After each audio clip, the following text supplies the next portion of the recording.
At 3:30, we got Baylor, who's 1-0, trailing number 11. Utah, who's also 1-0. Utah favored by 14 on Fox. Daquan Finn's coming off a rough opener, I'll be honest. He went 14-22, threw for 192 yards, 2 touchdowns, 2 interceptions. Richard Reese on the ground had 18 carries for 78 yards, and Katron Jackson Jr. had 2 catches for 69 yards and a touchdown. Cam Rising for the Utes went 10-15, threw for 254 yards, 5 touchdowns, 0 interceptions.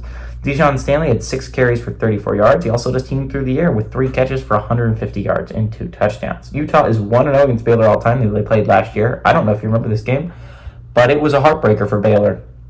They won 20-13 in Waco.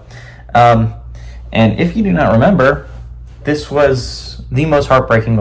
This is what I put for the most heartbreaking loss of Baylor's year, right? You can make the argument that getting your butt kicked by Texas State at home sucked, right? And I wouldn't argue that was a bad showing by Baylor.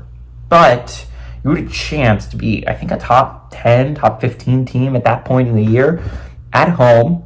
And you lost to, honestly, a questionable call. I think very many sane human beings can look at that call and think that was definitely pass interference. So I think what's interesting here is last week we had a matchup between the most heartbreaking loss, right? So Boston College's most heartbreaking loss last year was Florida State, by far. I mean, not by far.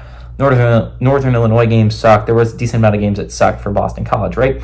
But having a chance to beat a top 5 team in Florida State at home, you almost come back and you win that game. You lose by 2, right? And you lose off a face mask. It's just a rough way to lose a football game because you had to stop.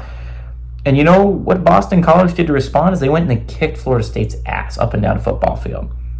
I think what's going to be interesting here is this was Baylor's most heartbreaking loss, and I think this is one of the interesting ones, right? Because this was their most heartbreaking loss, chance to get a little bit of revenge here, right? If you're Baylor, now some of these players aren't the same, right?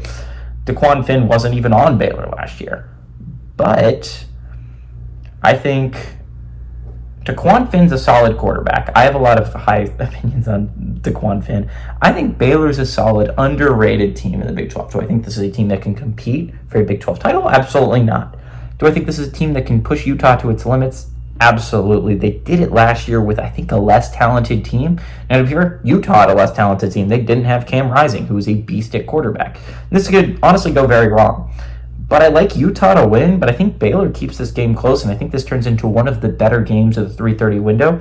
Give me the Bears to cover, but the Utes to come out very narrowly in the end.